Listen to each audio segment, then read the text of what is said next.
因为拍七色嘉年华的宣导底片，甲台南结缘的导演黄明正，这回对228事件受难者唐德忠律师的印象开始，到大上走出伊人生的纪录片，开了超过5档的时间完成，将伫3月15号公开播送。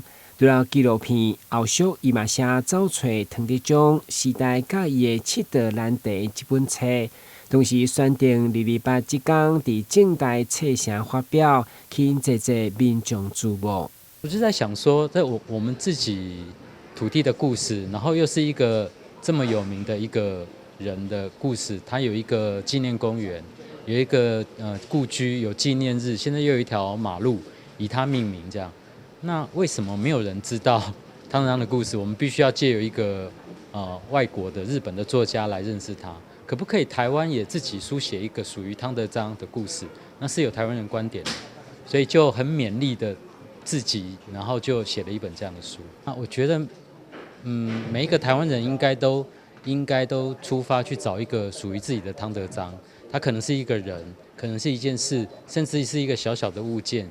借由这个东西，你可以去关心你周遭的跟土地有关的故事。发表会中，除了走出唐德忠这本册，也有台湾228造型的绿豆论，以及文创磅礴地的诞生，要甲大家分享。导演表示，不管是新册，或者是纪录片，不是咧上历史课，你是希望历史就是咱家己，共同来关心甲咱土地相关的故事。会中文化局长谢淑燕嘛到场小听，鼓励少年一辈借着走出唐德忠的新册甲纪录片，更加了解228认识台湾。所以228事件对于台湾成为一个安尼讲的现代的这个多元族群所构成的共同体，自由、民主、法治基础所形成的一个新国家，带来最大的启示是这件事情。我们要因为这件事情而来了解1947的228事件，以及汤德章先生。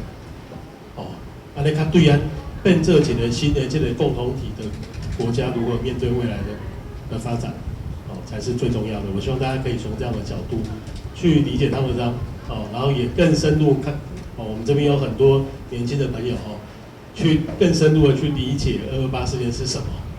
我相信大家会有一些不同的认识。都非常期待黄导演的作品。台湾新闻阮吉采访报道。